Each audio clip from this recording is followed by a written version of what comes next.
How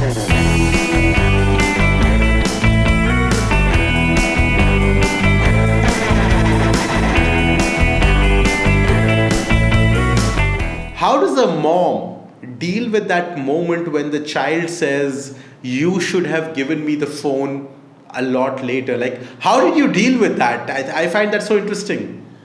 But oh my gosh, I mean, well, I laughed, and then I reminded him of of how relentless he was for so long, asking for the phone, and that I didn't give it to him right away when he asked for it. He started in about fifth grade when he was about 10, and I gave it to him when he was getting he had more liberty, more freedom of his movements after school, and his day and schedule was getting more complex, so that I could, tell him if I was running late for something, or things like that.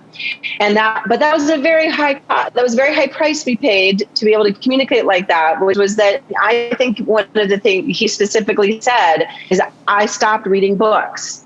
Once I got the phone, I stopped reading books. And for him, my older child read more. And, there, to a certain extent, this is also about the child, but he was right.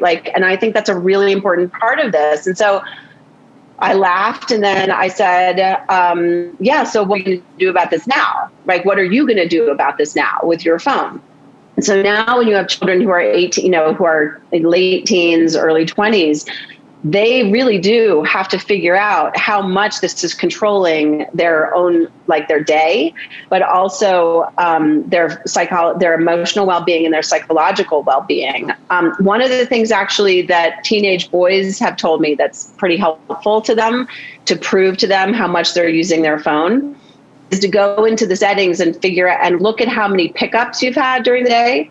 And so, it's normal when I'm talking to a group of high school kids that they have a pickup rate of 250, 300 times a day. They've picked up the phone. And so they can look at that and then try and get it down. So you're just sort of not competing, but you're comparing yourself to get better habits.